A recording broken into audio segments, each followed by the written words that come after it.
Baik, Assalamualaikum warahmatullahi wabarakatuh. Waalaikumsalam warahmatullahi wabarakatuh. Waalaikumsalam warahmatullahi wabarakatuh. Alhamdulillahi wa kafa wassalatu wassalamu ala rasulillahi mustafa Sayyidina wa maulana Muhammadin ibni abdillah wa ala alihi wa ashabihi wa man wala la hawla wa la quwwata illa billah. Amma ba'du.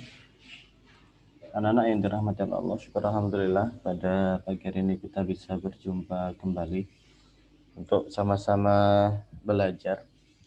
Ya, antum belajar, anak juga belajar.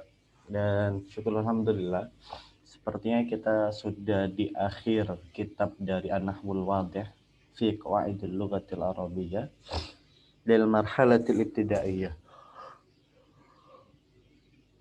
Nah, kita di bab akhir dari kitab Nahwul Wadih. Mudah-mudahan bisa masuk Nahwul Wadih yang kedua, atau kalau tidak ya kita bisa yang lain. Tapi yang jelas kitab ini sudah mau berakhir. Kita tinggal satu materi dan materi itu pun juga sedang kita bahas, ya. Yaitu an-na'tu. An-na'tu. Baik. Anak-anak yang dirahmati Allah, sebagai flashback atau murojaah dari apa yang kita bahas di hari Senin kemarin, bahwasanya yang namanya an-na'at atau an-na'tu atau sifat atau mausuf itu adalah dua istilah yang masyhur digunakan. Jadi orang-orang itu sering menggunakan istilah sifat mausuf atau na'at man'ut. Nah, kalau dalam Abyan namanya sifat mensifati. Nah, anak-anak yang dirahmati oleh Allah, yang menarik adalah sifat mausuf atau na'at man'ut ini mengikuti hukum mausuf atau mengikuti hukum man'ut fi kulli syai', ya, di kesemuanya, baik segi muzakkar muannasnya, baik dari segi ma'rifah nakironya, baik dari segi jumlahnya mufrad musanna jamak, dan dari segi i'rabnya yaitu rafa, nasab atau jar atau marfu, mansub dan majrur. Jadi diikuti semua sama na'at atau sifat ini. Contoh ini kitabun mufidun. Nah, kemudian ini dalam posisi mufrad nakiro, ya kan? Mufrad nakiro, rafa, ya kan? Dan alamatnya marfu semua. Hadza kitabun mufid. Kemudian kalau dia diposisikan dalam bentuk objek atau maf'ulun bih di contoh yang kedua, qara'tu kitaban mufidan. Dia dalam posisi nasab, mansub. Tapi tetap ikut semuanya, sama-sama tunggal, sama-sama mudzakkar, sama-sama nakirah, ya, sama-sama mansub, sama-sama tunggal, persis sama. Nah, begitu seterusnya. Nah, tapi yang saya berikan atau yang diberikan kitab ini adalah contoh yang mungkin sederhana. Nah, kita akan naikkan level kita. Karena yang namanya isim itu bukan hanya mufrad, ada isim, mutsanna, ada jama'. Nah, bagaimana statusnya jika begitu? Nah, baik. Nah, itu tapi kembali kepada kemampuan kita untuk memahami harokatnya pada saat dia dalam kondisi nasab atau majrur. Jadi antum harus kuat di memahami alamat atau cirinya ketika dinasobkan atau dirofakkan, ya. Baik. Kita sekarang pindah ke sini lagi. Nah, tanggal 3. Nah, an-na'tu au sifah hiya ismun idhafi li dalalatin ala sifatil ismi. Ini adalah isim yang kayak mudhaf tapi menunjukkan sifatnya isim. Nah, kata kunci, ya. Na'at ini adalah kata benda, ya. Artinya kata sifat, ya. Kata benda atau kata sifat, ya. Maksudnya adalah Maksudnya adalah bukan kata kerja, ya, apalagi huruf. Digedein dikit biar puas. Nah, dia adalah kata tambahan, artinya bukan unsur pembangun kalimat. Sebagaimana yang saya jelaskan kemarin, yang namanya naat atau sifat, dia tidak bisa jadi mubtada atau khobar. Kenapa? Karena ya dia tambahan gitu. Kalau dia berposisi mubtada dan khobar, berarti dia bukan sifat, gampangannya gitu. Jadi logikanya adalah kalau dia mau disebut sifat, dia tidak bisa dalam posisi mubtada atau khobar. Tapi ya kalau ada kata yang awalnya kita kira kata sifat, ternyata di posisi mubtada atau khobar, berarti dia bukan sifat. Ya. Kemudian dia menjelaskan sifat isim. Nah, dia menjelaskan sifat dari isim, bukan fi'il apalagi huruf. Kemudian dia memiliki teori khusus dalam nahwu. Yaitu apa? Ini teorinya. Nah, teorinya adalah naat atau sifat akan mengikuti man'ut atau mausuf pada 4 hal, yaitu sama-sama mudzakkar muannas, sama-sama ma'rifah nakiro, sama-sama mufrad mutsanna jamak, sama-sama harokatnya rofa, nasab atau jer. Nah, gitu ya. Nah, ini yang paling penting. Sifat dalam teori ini bukan terletak pada makna, namun pada kedudukan dia dalam kalimat. Jadi antum kalau menemukan kata sifat gitu ya. Misalnya gini, misalnya menemukan kata sifat begini. Tak kasih contoh. Ya, misalnya antum menemukan kata sifat gini. Al ustadzu jamilun.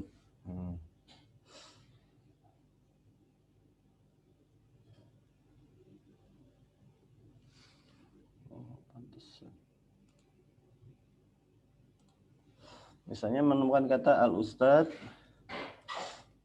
al-ustadzu jamilun. Nah, antum analisanya gimana? Al-ustadzu jamilun ini. Artinya ustadz itu ganteng. Ustadz itu ganteng misalnya ya. Ganteng ini kan kayak sifat gitu ya. Oh, sifatnya ganteng. Gitu. Nah, dalam posisi begini, antum harus paham kedudukan kata terlebih dahulu. Dalam posisi begini, tidak mungkin ada sifat. Ya, meskipun jamil itu menunjukkan makna sifat. Nah, maknanya adalah ini. Teori yang Ana tulis di atas ini menunjukkan buktinya gitu. Jadi dalam konteks al-ustadzu jamil, ya, ini tidak ada sifat. Kenapa? Karena ini adalah mubtada khobar. Mubtadaun wa khobar. Ini adalah mubtada dan khobar gitu.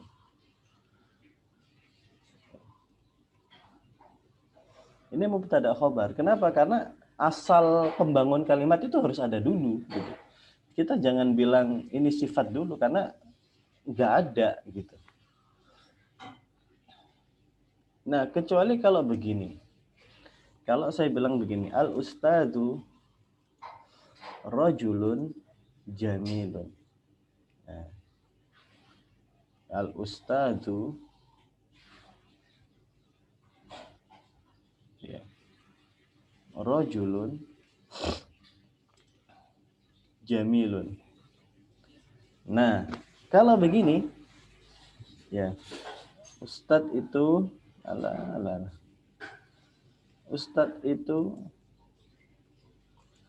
misalnya laki-laki yang ganteng misalnya begitu.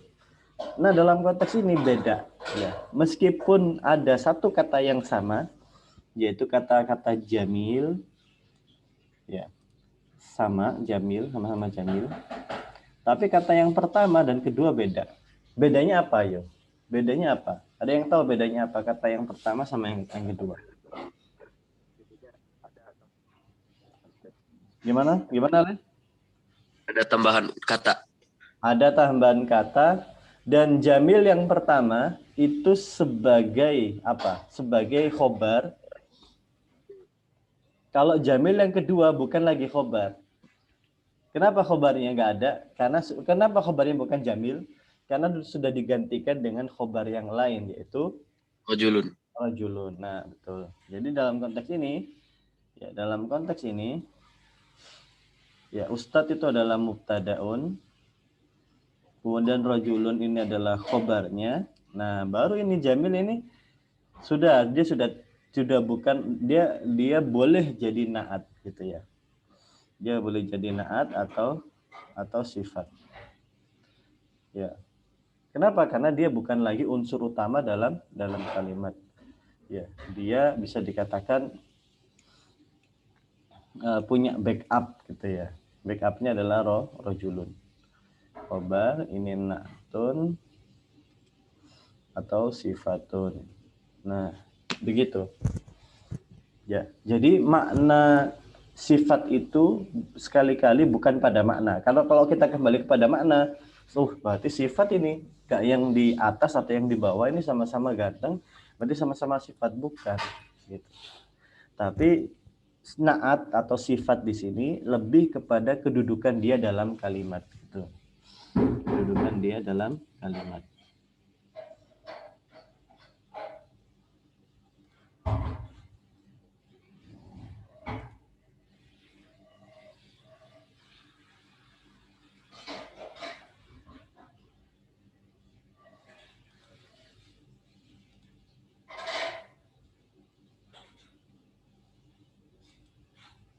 Baik. Nah,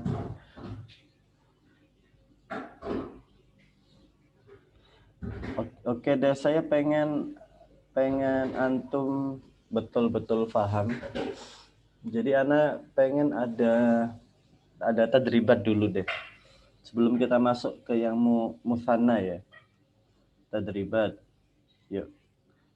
Antum saya persilahkan bikin kata. Ya, bikin kata yang ada sifat. Yang pertama dia sebagai khobar, yang kedua dia sebagai kata sifat. Ya, jadi bikin dua kalimat ya. Kalimat yang sama aja cuma ada tambahannya. Kayak tadi al-ustadu jamil dengan al-ustadu rajulun jamil. Nah, coba silakan kalau ada yang bisa silakan unmute dijawab ya. Ada Ustadz. Ya, supaya teman-temannya mendapat manfaat. Oh. Sebentar Mas, ini kayaknya anak keliru deh ya di sini tempatnya.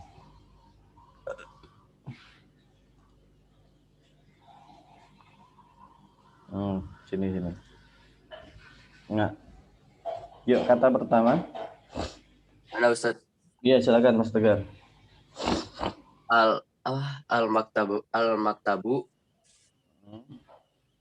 Al-maktabu kabirun jamilun. Yang pertama al-maktabu kabir dulu. Ya. Al-maktabu kabir. Al-maktabu kabirun. Ya. Artinya Meja itu besar. Meja itu besar. Kabir ini kan kata sifat.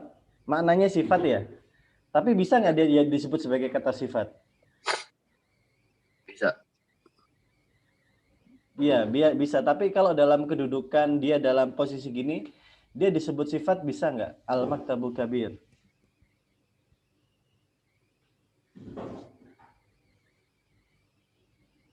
Nggak bisa. Hah? Kedudukannya jadi khobar. Iya, nggak bisa. Iya, nggak bisa. Dia nggak bisa disebut sifat. Meskipun dia mengandung kata sifat yaitu besar ya. Mubtadaun karena dia apa tadi? Karena dia khobar. Jadi mubtadaun. Jadi harus ketemu khobarnya dulu, Le. Mubtadaun khobar. Ya. Nah, kata yang kedua tadi adalah al-maktabu kabirun jamilun. Nah. Al-maktabu kabirun jamilun. Nah, kalau begini ya istilahnya meja itu besar lagi indah. Gitu.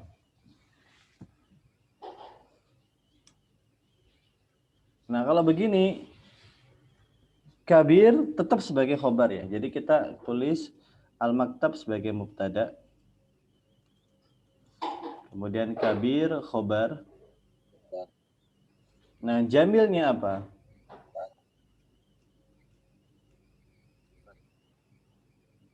Hah? Sebagai apa? Kok suaranya kecil sih? Naat, naat. Sebagai apa? Nah, gitu. Gitu. Nah, kalau saya kasih gocekan dikit ya. Saya kasih gocekan dikit. Kalau saya tulis begini, al-maktabu kabirun wa jamilun. Ya, ini gocekan dikit ya supaya antum semakin kuat. Al-maktabu kabirun dan jamilun. Nah, kalau begini mana yang sifat? Ada nggak kata sifatnya? Ayo mikir. Enggak ada. Nggak ada. Yang Nggak ada. jamilnya jadi apa jamilnya? Khobar. Ya, khobar. Jadi khobarnya ada dua gitu. Meja itu besar dan Oh iya, iya, nggak ada. nggak ada khobarnya. Kenapa? Karena dua-duanya itu menerangkan Si meja. si meja. Jadi ini mubtadaun. Ini khobar 1 gitu ya. Jamil namanya khobar 2. Nah, gitu. Ini asli ini asli ini memperkuat pemahaman antum. Gitu. Khobar yang pertama, ini khobar yang kedua. Gitu. Jadi kata wa atau dan itu memutus rantai ini. Kenapa? Karena yang memisahkan naat dengan man'utnya, sifat dengan mausufnya itu adalah kata dan. Gitu. Kalau sudah dan, ada dannya berarti ya sudah dia terpisah gitu. Tapi kalau al-maktabu kabirun jamil, nah itu berarti nggak bisa. Jamil ini harus ikut ke yang paling dekat yaitu kabir gitu. Gitu.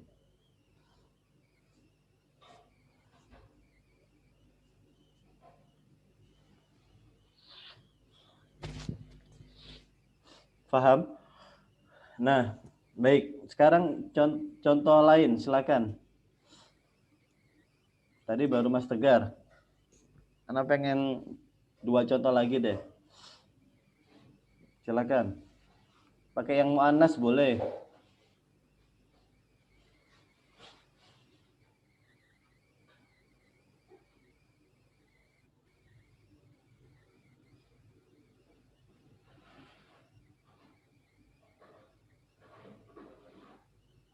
Moga.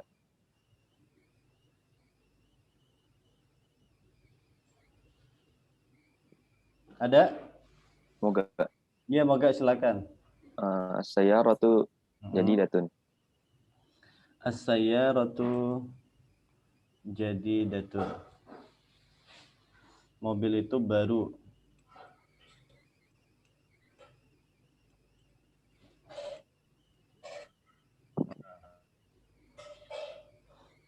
Ini apa? Mubtada khobar atau ada sifat mausufnya? Mubtada khobar. Nah, mubtada khobar. Mubtada khobar. Jadi kadang-kadang cara ngelihatnya itu bentuknya sama nggak sih gitu. Kalau bentuknya beda, satu ma'rifah satu nakirah berarti ya jelas bukan naat man'ut, bukan sifat mausuf. Kalau dibuat jadi sifat mausuf gimana? Sayyaratu ahmaru jadi datun. As-sayyaratu apa? Ahmar. Ahmaratu dong. Jangan merah Merah. lah. Kalau merah nanti i'rabnya beda. Jadi as-sayyaratu itu bukan ahmar tapi hamro'un. Oh iya, bro. Kalau pakai begini nanti belum kelihatan. Ini levelnya the next level ini. Yang lain deh. Jangan pakai harokat yang belakangnya aneh-aneh. As-sayyaratu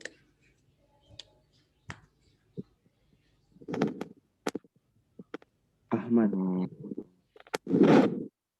Toyota. Tar.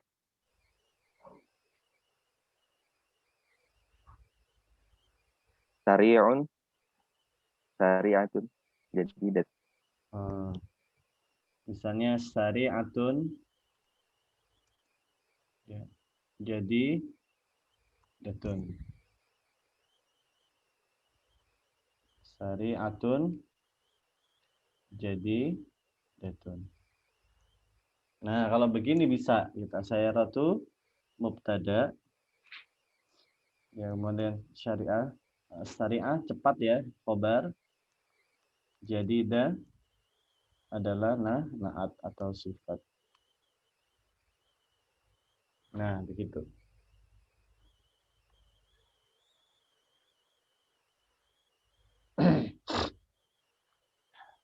Gitu. Tapi saya pengen menggarisbawahi sesuatu ya. Pengen menggarisbawahi sesuatu. Jadi ini namanya ilmu ikhtilaf. Jadi karena untuk belajarnya sama Ana, jadi ada ilmu ikhtilaf. Ilmu ikhtilaf itu ilmu perbedaan di kalangan ulama nahwu. Jadi ulama nahwu ada yang mengatakan nggak bisa kata sifat itu disifati lagi. Contoh syariah sama kabir gitu. Ada yang mengatakan begitu. Kenapa? Kabir itu udah kata sifat gitu. Syariah juga kata sifat. Ya. Kenapa? Karena kata mereka mending kita ke ranah yang paling aman, yaitu ranah isim. Jangan ke sifat, tapi isim. Gitu. Jadi mereka lebih condong kepada misalnya kayak gini. Al-maktabu kabirun jamil. Mereka bilang sah ini kabir sebagai khobar, jamil sebagai naat bagi kabir. Tapi secara logika kurang masuk ke mereka. Kenapa? Karena besar itu bukanlah keindahan misalnya. Atau kecepatan itu bukanlah hal yang baru. Ada yang mengatakan syariat kan cepat ya. Kemudian kabir itu besar. Gitu. Besar itu bukanlah sesuatu yang indah. Atau cepat itu bukanlah sesuatu yang baru. Artinya apa? Mereka mengatakan lebih baik kita ke sesuatu yang lebih real. Ya, yang lebih real misalnya. Kita kembali ke isim. Misalnya al-maktabu, ya kita sebut misalnya adalah asasun ya jamilun. Asas itu perabotan. Ya, asas meja itu ya adalah gitu ya. Adalah perabotan yang indah. Gitu. Perabotan itu ya alat dapur gitu ya atau alat rumah tangga yang indah. Gitu. Nah, ada yang mengatakan begini. Gitu. Yang berikutnya adalah kayak gini ya. Jangan syariah deh, karena syariah itu sifat yang dia sah jadi khobar sebetulnya, tapi ketika dia disifati lagi, logikanya nggak masuk. Gitu. Kayak mobil itu cepat, dan kecepatannya itu kita sifati dengan hal yang baru, kan gitu kan? Kita kan ingin mensifati kata cepat kan? Dengan apa? Kita nyebut kecepatan itu baru, padahal kecepatan itu bukan hal yang baru. Akhirnya dia mengatakan nggak bisa. Yang paling masuk misalnya gini, yang paling masuk misalnya wasilatun. Ya, wasilah itu adalah alat ya.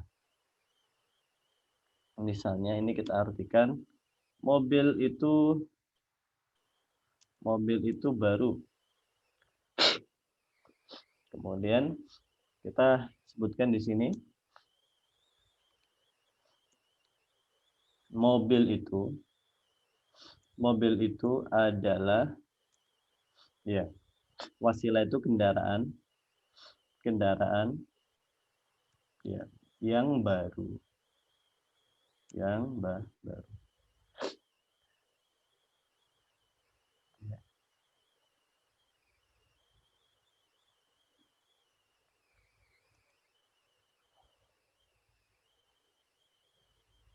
Nah, gitu.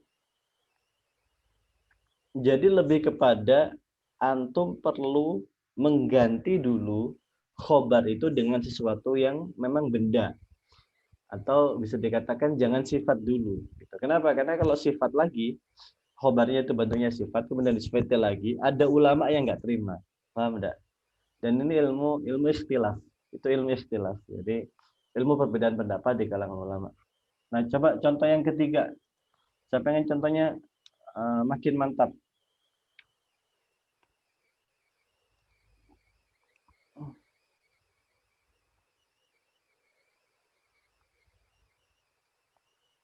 Ada?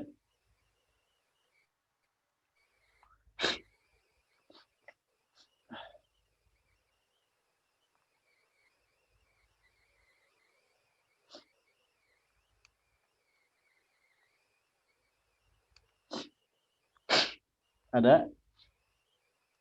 Mau ditunjuk?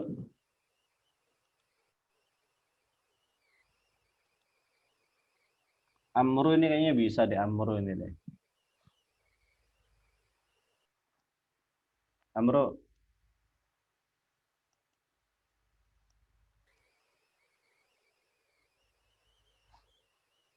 Daril mau menjawab, Daril? Iya Pak, Mau menjawab? boleh. Yuk coba Daril.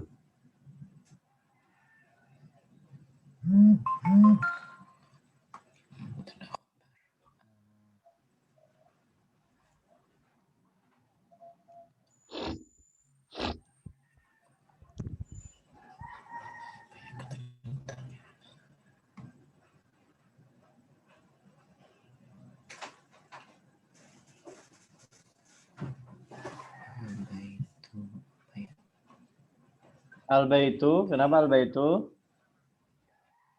Al-Baitu kata bersih apa ya, lupa. Nazif. Nadhifun.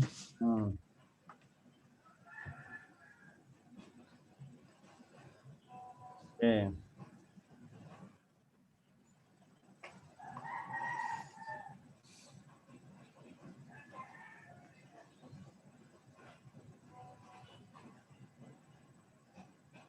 Nah, coba sekarang kita ubah jadi mubtada khobar dan ada sifatnya, Mas Daril. Coba antum terjemahkan ya. Rumah itu adalah tempat yang bersih. Rumah itu adalah tempat yang bersih. Coba di Al-Baitu, rumah itu tempat yang bersih. ya. Al-Baitu makanun nadhifun. Betul. Nah, mumtaz. Jadi rumah itu, al-baitu, makan. Rumah itu adalah tempat ya. Nah, baru tempat itu kan kata benda ya, gitu. Bukan kata sifat maksudnya. Makan itu bukan kata sifat. Wasilah juga bukan kata sifat. Nah, baru kita kasih sifat yaitu apa? Nah, nazif. Rumah itu tempat yang bersih. Nah, dalam konteks ini masuk ya. Dan ulama nggak ada yang bersih tegang. Ulama nggak ada yang khilaf. Oh iya, sepakat saya kalau nazif itu sifat. Tapi kalau yang tadi as-sayyaratu misalnya syariatun jadidah atau as-sayyaratu apa tadi apa contohnya Mas Tegara tadi? Kabirun dan Akal maktabu kabirun jamil itu ulama ada yang nggak terima gitu. Dan al-khuruju minal muskilah afdal. Jadi keluar dari perbedaan pendapat itu lebih baik. Rumah itu adalah ya adalah tempat yang bersih. Nah, jadi yang disifati itu harus isim gitu. Bukan kata sifat. Nanti kayak lu. Itu tadi karena dari situ saja tadi saya langsung bilang ini kalau ditambah wa ini bukan sifat gitu. Jadi khobar satu, khobar kedua. Gitu. Oke ya.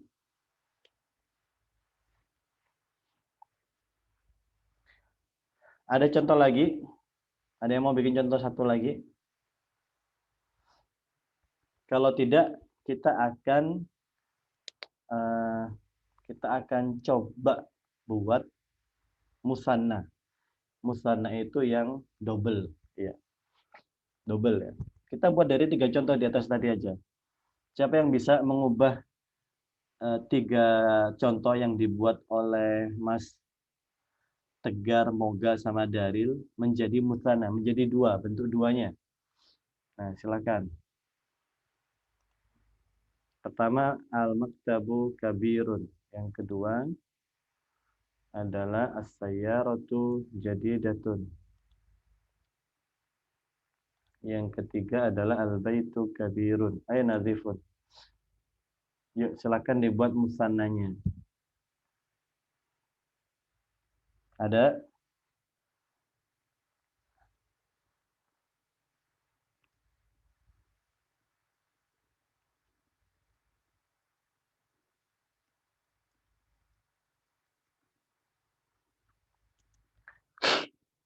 Ada yang mau mencoba?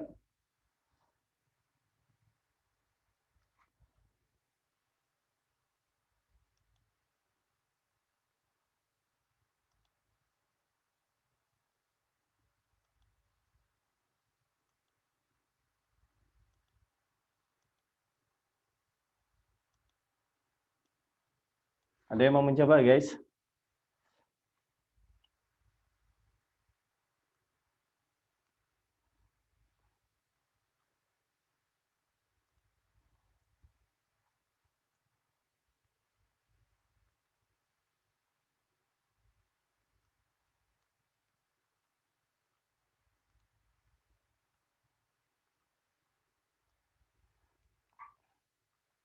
Musanna itu apa sih? Musanna itu adalah menambahkan kata tunggal, dia ditambahkan jadi kata bermakna 2.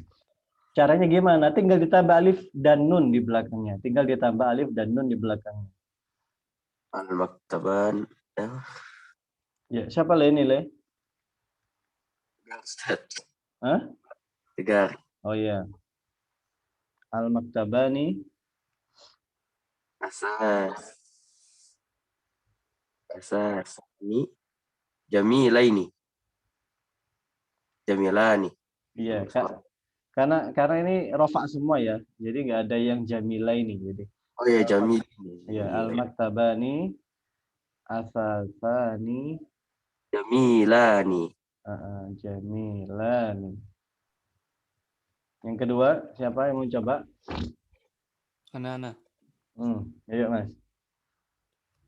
Sayyaratani wasilatani jadidatani. Mumtaz.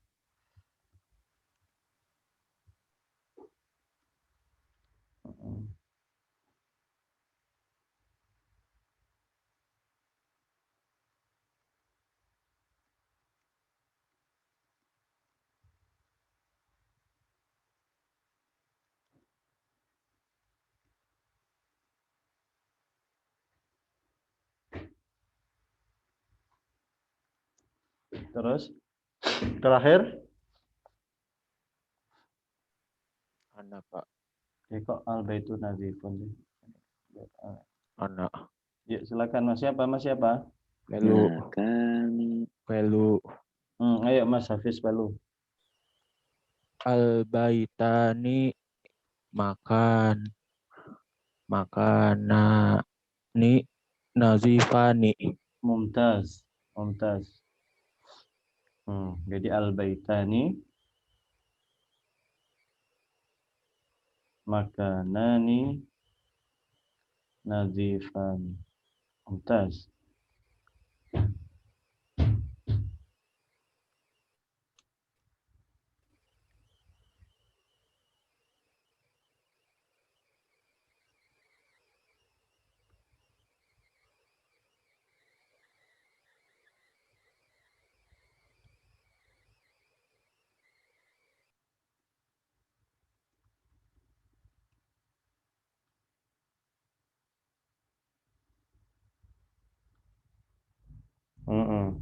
Gitu ya ya. Ini posisi musanna. Posisi musanna. Nah, bagaimana jika jamak? Tak bikinin dulu ya kalau jamak ya. Tak bikinin katanya dulu maksudnya. Al-jam'u.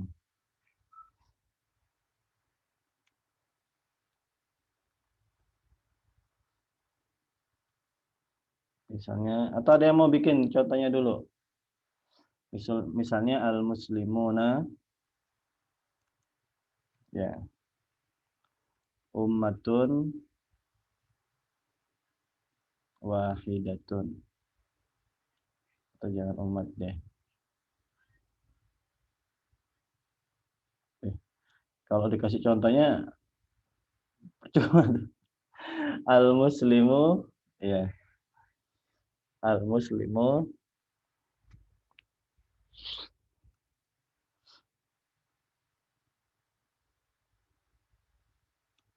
misalnya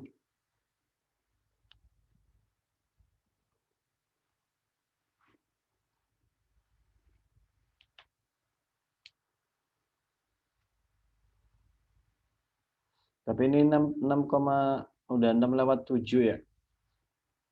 Jamaknya kita skip aja deh. Ya, nanti malah bingung. Boleh satu lagi contoh misalnya dari Musana. Insya Allah jamaknya kita keesokan harinya.